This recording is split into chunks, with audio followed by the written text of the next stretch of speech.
Bem-vindos a mais um Giro Sindical. O Giro Sindical é uma parceria entre o DIES e o SINDICT. DIES é o Departamento Intersindical de Estatística e Estudos Socioeconômicos e SINDICT é o Sindicato Nacional dos Servidores Públicos Federais da área de Ciência e Tecnologia no setor aeroespacial. Estamos olhando o ano de 2023 pelo retrovisor e olhando para as perspectivas do ano que estamos, 2024. Para a gente conversar um pouquinho sobre isso, hoje a gente recebe aqui no Giro Sindical o diretor técnico do DIEESE, o Fausto Augusto Júnior. Fausto, bem-vindo mais uma vez a esse Giro Sindical. Olá, olá, olá a todos. Mas vamos olhar um pouquinho para trás, por enquanto, para o ano de 2023. Foi um ano cujo crescimento econômico ainda não fechado, mais esperado, supera as expectativas. Deve ficar em torno de 2,8% e 3,1%. Como você qualifica aí esse número? Olha, era o que deu? Se a gente for pegar lá as previsões do Focus, a previsão do mercado como um todo no começo do ano, final do ano passado, a gente vai ver que tem um descolamento muito grande entre a previsão e, de fato, que provavelmente a gente vai fechar e fechou o ano aí de 2023. Ou seja, o PIB vai crescer mais, a inflação está menor, e, de alguma forma, muitas questões foram equacionadas ao longo desse período. Se trabalhou muito com a ideia da instabilidade, ou seja, chega um governo novo, não sabe o que vai acontecer e etc. O que não era verdade. Essa instabilidade era muito mais uma estabilidade dos analistas de mercado do que propriamente o que se colocava tanto no plano de governo do novo governo, quanto em todas as declarações, em todas as primeiras medidas do governo. Quando a gente olha, você caminha para um movimento de trazer a normalidade para o mercado no Brasil. E para o mercado não só, na sociedade em geral, né? Vamos lembrar que quando começa 2023, agora parece algo bastante distante, né? Nós tivemos à beira de um golpe de Estado, né? O 8 de janeiro foi, de fato, um movimento golpista e que, de alguma forma, poderia ter potencial de desestabilizar ainda mais a nossa, não só a nossa economia, mas a sociedade como um todo. 2023 é um ano em que você vai voltando para uma normalidade da sociedade, das relações sociais e também das relações econômicas. Isso ajuda a explicar muito dos nossos próprios números que estão aí. O que a gente viu, na verdade, foi um conjunto de medidas que aí colocando a casa em ordem, colocando a economia nos trilhos, e de alguma forma isso vem se refletindo nos números. Os números da inflação são bastante importantes, porque a gente assistiu até bem pouco tempo atrás, era uma ideia de que tudo estava valendo, né? Ou seja, o mercado era o único e o grande ator na discussão dos preços no Brasil. E a gente está vendo um conjunto de medidas, o principal deles é a alteração da política de preços da Petrobras, que vai dando essa tranquilidade e essa estabilidade.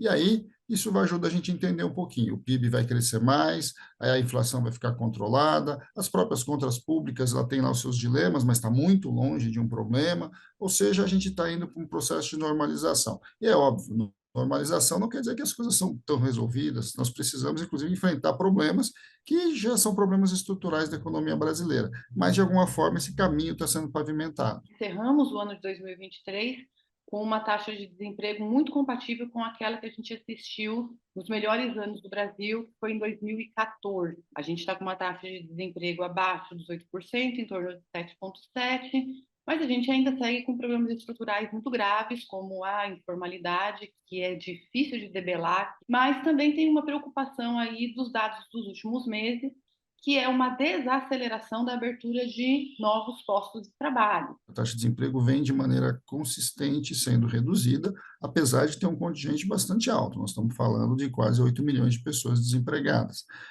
E, ao mesmo tempo, a gente também está assistindo uma redução da informalidade. A informalidade no Brasil é muito grande, né? E só que ela é grande estruturalmente. O Brasil, historicamente, tem entre 40% e 50% de taxa de informalidade ao longo da sua história. Isso tem a ver com as dinâmicas do próprio mercado de trabalho, a sua heterogeneidade, etc. O que a gente está assistindo, de alguma forma, ainda é um movimento em que o mercado de trabalho reage a essa normalização da economia em geral, mas também, e principalmente por dentro de uma série de políticas. É importante a gente olhar na discussão do mercado de trabalho a questão da renda. A renda no Brasil hoje ela é equivalente à renda de 10 anos atrás. E isso é um limitador estrutural para que a gente possa continuar crescendo, possa continuar se desenvolvendo. Esse é um debate que a gente tem se falado muito pouco, porque a taxa de desemprego no Brasil foi tão grande que o foco sempre foi o desemprego. Do ponto de vista do desemprego, talvez a principal referência ou a principal mudança que foi muito importante, principalmente no último trimestre, é que a gente está assistindo uma redução da taxa de desemprego, do que eles chamam de desemprego de longa duração, ou seja, as pessoas que estavam desempregadas há mais de 2 anos e que começaram a voltar ao mercado de trabalho, começaram a conseguir encontrar postos de trabalho. Agora, é claro, né, a economia ela cresceu, mas ela cresceu muito aquém do que precisa crescer um país como o Brasil. E aí você está gerando ainda empregos, normalmente na base da pirâmide, você está numa trajetória tradicional do ponto de vista de geração de emprego, porque você primeiro gera emprego na economia informal e depois começa o emprego a ser gerado na economia formal propriamente dita, e a gente está vendo essa transição. Então, primeiro você gerou na informalidade, agora você já tem um contingente bastante significativo de empregos gerados, mais de 1 milhão de empregos gerados no setor formal. Agora, tudo isso tem a ver com a dinâmica também dos setores. Se a gente olhar o crescimento econômico, a gente vai ver que o crescimento econômico foi puxado pelo agronegócio, depois vem setor de serviço, comércio vai puxar muitas vagas, e a indústria está crescendo muito aquém. Na verdade, ela fica 2023 quase que estagnada ali.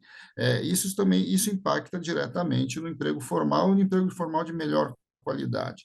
E aí vamos olhar para a renda, né? A renda não sobe, a renda não cresce, e a renda impede que o Brasil, de certo modo, altere o seu padrão de consumo. E ao não alterar o seu padrão de consumo, a gente não consegue mudar o nosso padrão de desenvolvimento. Quando a gente olha para o nosso crescimento, a gente vai ver que o consumo melhorou das famílias, principalmente na parte de baixo do consumo. Isso significa, isso é importante, quase 30 milhões de pessoas que passam fome, a reorganização do Bolsa Família, a valorização do salário mínimo, tudo alinhou a base da pirâmide.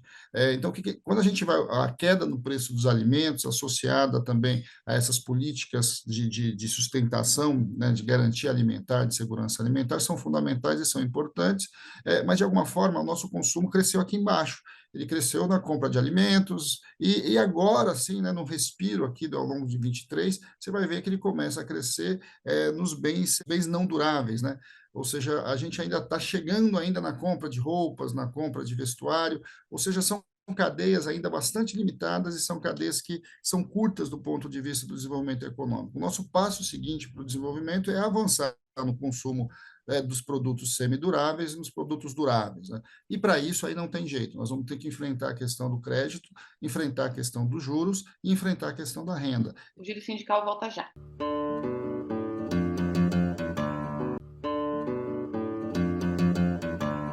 O Giro Sindical está de volta e este programa recebe o diretor técnico do DIEESE, Fausto Augusto. Fausto, no ano de 2023, com a volta do Lula ao governo, em seu terceiro governo, a gente teve aí já vinha na medida que foi negociada com o Congresso no final do ano passado, a pactuação para que uma série de programas que já existiram voltasse a funcionar, como o Brasil Sem Fome, como o Bolsa Família. A reorganização do Bolsa Família, toda a discussão do Brasil Sem Fome, mas também a reorganização do PAA, né, do Programa de Aquisição de Alimentos, do PNAE, do Programa Nacional de Alimentação Escolar, a reorganização de novo da CONAB e aí dos nossos estoques reguladores, tudo isso são bastante importantes e ajudam a gente a entender, entre vários outros elementos, mas entender um pouco do próprio controle inflacionário, em que a inflação de alimentos, e aí em especial a inflação dos mais pobres, ela foi menor do que se assistiu nos anos anteriores. Quando a gente vai olhando para esses programas, a gente vai vendo que esses programas, alguns são de efeitos imediatos, né? Agora, é claro que tem projetos que são de mais longo maturação. Vamos imaginar e vamos trabalhar um pouco, como estava falando dos estoques reguladores. Estoques reguladores, você não regula ele em uma safra. Não, o estoque regulador ele vai sendo construído ao longo de um conjunto de safras e que vão reorganizando o mercado nosso aqui, em especial de produtos comoditizados, né, das commodities, dos grãos e etc. Então, quando a gente vai olhando para todo esse cenário, vocês têm impactos imediatos, a política de preços, por exemplo, da Petrobras teve impacto imediato, porque ela interfere nos valores ali dos combustíveis em geral, e aí em toda a cadeia de logística que interfere no preço que chega ao consumidor, mas você tem programas que vão levando um tempo. O PNAE e o PA, por exemplo, ele constrói uma estabilidade de decisão do pequeno agricultor. Só que a estabilidade da decisão do pequeno agricultor acontece para o ano seguinte, para a próxima safra, ou seja, tudo isso leva tempo de maturidade para você dando estabilidade. O Brasil é um país muito carente, o Brasil é um país de muita necessidade, e assim sendo, os programas sociais eles estão sempre aquém da necessidade. Aquém da necessidade, seja porque nós precisamos aperfeiçoá-los. O Brasil é um país muito desigual, um país grande. As realidades e as dificuldades que o Nordeste vive é muito diferente do Norte e é diferente da região Sul. Então, você precisa readequar. Você tem uma estrutura de Estado que foi desmontada, para você colocar de pé de novo, leva muito tempo. Ou seja, há uma falta enorme de servidores públicos, estima-se que mais de 150 mil servidores públicos só federais falte no Estado brasileiro, e eles são fundamentais para, de alguma forma, você reorganizar, inclusive implementar políticas que se quer implementar. E aí é fundamental que a gente compreenda que nós precisamos, do ponto de vista da renda, melhorar a renda, e do ponto de vista do consumo, ampliar o acesso a bens semiduráveis e duráveis, que vão, de certo modo, empurrar a nossa economia para um patamar diferente. E o desafio que todos os economistas falam, que a gente ouve todo dia no mercado, que é o desafio do investimento. O investimento é algo que, em 2023, caiu de novo, ou seja, a gente vem de um ciclo de baixo investimento, na verdade, em grande medida, a gente está assistindo até desinvestimentos em algumas áreas, e isso certamente tem impactos futuros para nós, né, na nossa balança de pagamentos, na nossa relação entre exportação e importação, mas nós temos problemas internos, porque, inclusive, na discussão do mercado de trabalho, para você criar mais e melhores empregos, você precisa investir. E isso talvez seja o nosso grande calcanhar de Aquiles. O governo vem puxando uma discussão importante a partir do PAC, a partir de colocar o Estado como indutor do investimento, mas, ao mesmo tempo, a gente sente um setor privado muito aquém da necessidade do investimento no nosso país. E aí essa cultura da taxa de juros muito alta ajuda a gente a explicar muitos dos nossos problemas. Durante o ano de 2023, o presidente fez várias declarações de que a taxa de juros deveria cair, ele assumiu com mais de 14%, e ao final de 2023 ela havia caído, mas ainda se mantinha muito alta, em torno de 11,75%. Fausto, esse problema, os juros nesse patamar, ele ainda é um problemão? É o que está atravancando? Então, não há a menor dúvida que tem que cair mais. A taxa de juros, ela impacta não só o nosso crescimento, como a gente vem falando em vários momentos, mas também a nossa dívida pública. Ou seja, a gente faz um esforço fiscal gigante, né? Ou seja, 2024 tem como meta zerar o déficit primário, ou seja, significa segurar e reter contas públicas, investimentos, etc. Mas, por outro lado, ele é todo consumido pela nossa dívida e pela taxa de juros. E no caso, vamos lembrar, né? Essa taxa de juros cai, e é importante que a cada reunião continue caindo, mas cai num ritmo muito aquém da nossa necessidade, muito aquém da nossa possibilidade. Se você olhar, nós terminamos 2023 dentro da meta inflacionária, né? E ao contrário do que se falava no começo do ano e ao longo do primeiro semestre como um todo, que simplesmente o Banco Central não operou queda da taxa. Nós estamos com uma tendência inflacionária, não só no Brasil, mas uma tendência inflacionária global de redução da inflação.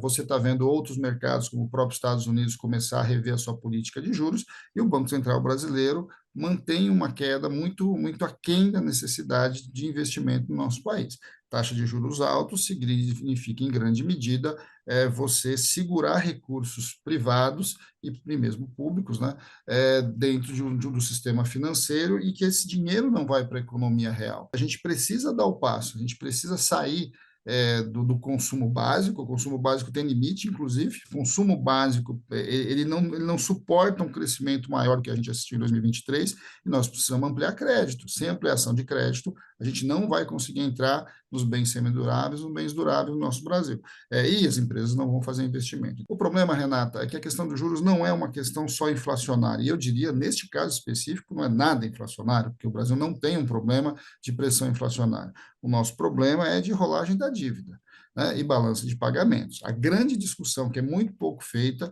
é que um grande dilema que nós temos hoje tem a ver com a taxa de juros, mas tem a ver com o nosso déficit na balança de pagamento. Déficit de balança de pagamento tem várias contas aí no meio. Tem a conta turismo, tem a conta da evasão de divisas, nós temos repasses aí, transferências internacionais de divisas brasileiras muito grandes, né? As empresas mandam recursos para fora do nosso país, ou seja, você tem que garantir um equilíbrio monetário que tem a ver com quanto entra de dólar e quanto sai de dólar no nosso país. Esse talvez seja o nosso grande desafio. E muito da nossa dívida pública acaba sendo rolada e a taxa de juros não cai, porque você não consegue equilibrar a balança de pagamentos. Então, o tempo todo a gente fala no déficit primário, no superávit primário, ou seja, nas contas primárias, mas a gente fala pouco na nossa balança de pagamentos, que ela é bastante importante para entender. Nós precisamos investir para que, quando o Brasil começar a consumir produtos industrializados, principalmente, a gente não tenha problema na nossa balança comercial. Por quê? Porque a gente basicamente exporta commodities e a gente hoje importa muito partes e peças. E agora é muito produto acabado como um todo. Nós estamos hoje com uma balança comercial da indústria deficitária, né? Isso porque nós estamos com um consumo de produto industrializado bastante aquém, né? Quando esse consumo crescer, e se a gente conseguir melhorar o crédito e sustentar a renda um pouco mais, a gente vai tender a ter consumo de produtos industrializados. Neste movimento, a nossa balança comercial pode rapidamente se transformar numa balança comercial negativa, né? Qualquer soluço das commodities inverte essa curva. E aí o nosso problema de balança de pagamentos, que já é complicado, vai ficar mais complicado ainda, porque uma parte da sustentação dele vem da nossa balança comercial. Nós vendemos commodities e importamos produtos industrializados.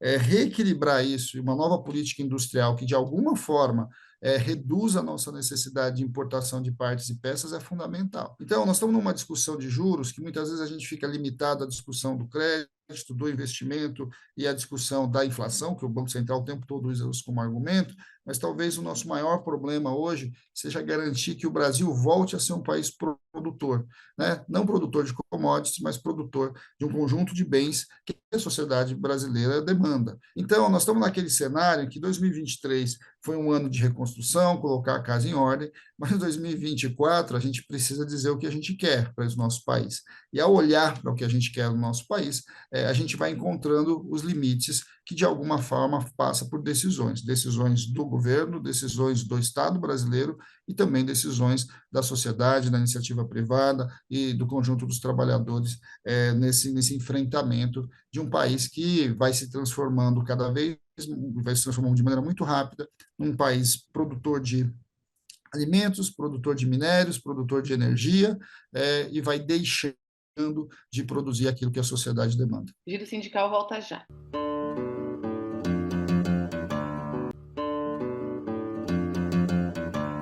O Giro Sindical está de volta e este programa recebe Fausto Augusto, ele que é diretor técnico do DIEESE, e agora, nesse último bloco aqui do nosso programa, vamos conversar especificamente sobre o que a gente espera para 2024. Fausto, uma palavra que você usou bastante, e não só você tem usado ela, mas vários analistas também que acompanham com profundidade a economia brasileira e a sociedade brasileira, foi reconstrução. Dentro dessa reconstrução, o Estado volta a ter um outro papel. E o PAC talvez seja um grande exemplo disso, talvez seja uma forma, um grande demonstrador dessa articulação. Ele que supera a casa dos trilhões, juntando o dinheiro do setor público e mais aquilo que se espera aportado do setor privado.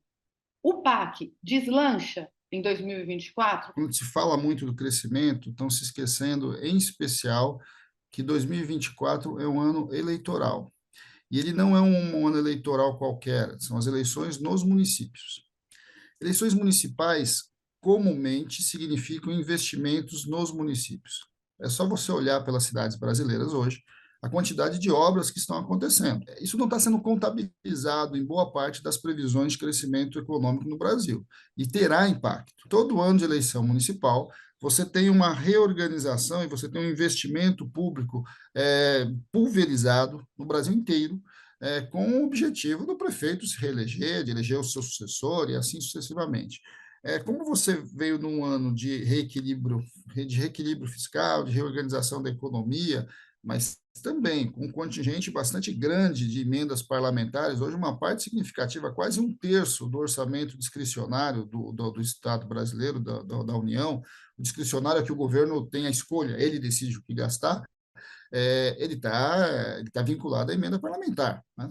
Essas emendas parlamentares, elas nutrem um conjunto de obras espalhadas pelo Brasil. Qual que é o problema disso? Não tem estratégia, né? Ou seja, é um conjunto de investimento que vai chegando, basicamente, para coisas muito menores do que, de fato, a gente precisaria do ponto de vista do impulsionamento. Então, olhar para um ano eleitoral nos municípios é importante para entender que, muito provavelmente, a gente vai assistir um maior investimento no setor de obras, de construção civil, maior geração de emprego nessa área, as zeladorias vão, de certo modo, empregar muito nesse processo, e a própria campanha eleitoral, que também emprega. Então, 2024 tem um cenário do ponto de vista de emprego, do ponto de vista de investimentos, de pequenos investimentos, bastante significativos vinculados aos investimentos públicos municipais.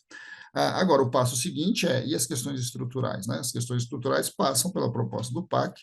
O PAC tenta reorganizar, de certo modo, e dar sentido para os investimentos, os grandes investimentos públicos. Agora, a gente sabe que o maior problema do PAC, entre outros, é a gente também conseguir destravar a sua própria burocracia. Não é simplesmente você colocar recursos para rodar. Tem uma parte toda do PAC lá que desenha um conjunto de mudanças no nosso arcabouço legal, para que, de alguma forma, você possa efetivar o investimento chegar no momento mais rápido. O Brasil é campeão de implementar obras, implementar novas obras, essas obras durarem décadas, em vários períodos elas param, e em vários períodos elas, na verdade, trazem prejuízo, porque uma obra parada, na verdade, não é simplesmente que ela parou, ela desmobilizou toda uma estrutura e quando vai recomeçar, tem que mobilizar novamente essa estrutura que já foi em grande medida precarizada, já foi deteriorada. Então, este talvez seja o nosso maior desafio em 2024, você conseguir resolver boa parte dos nossos entraves para o próprio investimento e, de alguma forma, o Estado, de fato, implementar a sua capacidade de indução. E aí, apostar no setor privado, porque, vamos lembrar, né, o PAC, mais da sua metade dos seus recursos vem do setor privado, seja de investimento externo, seja de investimento interno. Nós precisamos equalizar a questão dos juros, a escolha de você fazer um investimento em determinadas obras passa necessariamente por você optar por sair do mercado financeiro e ir para a economia real, e, de alguma forma, a gente destravar uma série de demandas aí, uma série de entraves que, de alguma forma, vão barrando o próprio investimento. O Brasil tem grandes perspectivas, o Brasil tem essa perspectiva toda aí da economia e da transição ecológica, então nós estamos falando de investimentos, em especial na área de energia, que são bastante significativos. Nós precisamos lidar com a questão da logística no nosso país. O Brasil é muito grande e ele ainda anda sobre caminhão, né? Então, a gente tem investimentos bastante importantes que passam por essa transição também no setor de logística. Então, quando a gente vai olhando, né, o conjunto de obras que está sendo pensada, e que, na verdade, não são obras, não são novas obras, são um conjunto muito grande de obras e demandas que existem há muito tempo no nosso país, se a gente conseguir tirá-las do papel, eu acho que a gente pode ir caminhando para algo mais consistente. Agora, é importante lembrar, né, não é só isso, né? Esse conjunto de investimento ele precisa ser construído a partir de reorganização das cadeias produtivas, em especial dos fornecedores, para um conjunto de questões de obras e de investimentos que vão acontecer. É bom lembrar que o Brasil, por exemplo, foi um país que desenvolveu muita tecnologia na área de geração de energia hidroelétrica, né? O Brasil aprendeu a fazer hidrelétrica, aprendeu a produzir equipamentos de grande capacidade para hidrelétrica, e nas últimas 2 décadas, nós perdemos parte desse know-how. Trazer isso de volta, reorganizar a nossa cadeia de engenharia é bastante importante. A Lava Jato foi muito perniciosa em vários aspectos, nesse inclusive. As cadeias de engenharia no Brasil foram desmontadas, os grandes grupos de engenharia, os grandes escritórios foram desmontados. Nós temos que remontar essa cabeça pensante, essa capacidade de projetar um Brasil do futuro. E tudo isso leva algum tempo. Mas eu diria que 2024 é um ano para a gente reorganizar a nossa capacidade de investimento no país. E aí, o sucesso disso vai impactar 2025, 2026, 2027 e assim sucessivamente. Então, 2024 é, de certo modo, um momento da gente reorganizar a forma como o Brasil pretende crescer e o Brasil pretende construir o seu futuro. Fausto, dentro desse espírito de reorganização, de reconstrução do ano de 2023, nós tivemos outras duas medidas também relacionadas ao Estado, super importantes, que foram super debatidas ao longo de todo o ano. Uma tem a ver como o Estado arrecada pela via da reforma tributária e outra como o Estado gasta pela via do novo arcabouço fiscal. Há uma expectativa de que elas ajudem, por exemplo, a destravar investimentos, a relocalizar o Estado e fazer com que isso seja um bom casamento também junto do setor privado e a gente consiga aumentar o investimento, melhorar o emprego, melhorar uma série de outros indicadores? A capacidade de o arcabouço fiscal, de fato, viabilizar investimento público, talvez seja a grande dúvida que está colocada e que paira nessa construção de uma nova âncora fiscal. Tudo que foi discutido, né, e tudo que foi prometido em relação ao arcabouço fiscal passa por nós vamos conter gastos, né, gastos da estrutura do Estado, mas nós vamos viabilizar gastos de investimento. Bem, eu acho que está colocado aí o nosso desafio. Como é que o novo arcabouço fiscal vai, de fato, conseguir rodar investimento necessário para o Brasil crescer. Eu chamo a atenção que a nossa legislação, né, a nossa legislação fiscal no que se refere a investimento é uma legislação de 1964, Renato. O Estado brasileiro considera a compra de um tanque de guerra, a compra de uma mesa de escritório como investimento, mas ele não considera, por exemplo, os gastos da Fiocruz como investimento. Ele não considera os gastos da Embrapa como investimento. No mundo, que é um mundo cada vez mais da ciência, cada vez mais do conhecimento, o investimento no conhecimento precisa ser considerado nessa discussão, porque, de alguma forma, a gente fala muito, né, nas grandes obras, etc., mas nós precisamos investir em tecnologia, nós precisamos investir em conhecimento, nós precisamos investir em universidades, nós precisamos investir em gente. O Brasil, não, nenhum país cresce só com máquina, só com obra. Nós estamos falando de pessoas, nós estamos falando de salário, nós estamos falando de emprego. E isso nós não discutimos. Nós discutimos mal isso, inclusive, no Brasil. Construir uma universidade, do ponto de vista dos seus prédios, é um investimento. Né? Agora, colocar professores nessa universidade não é investimento, sob a nossa atual legislação. Nós temos que fazer esse debate. Esse debate, de alguma forma, pode potencializar ou não o que está previsto na viabilização de recursos do Estado para destravar a economia brasileira, em especial a questão do nosso investimento. Então, a reforma tributária em 2024 tem um desafio gigante.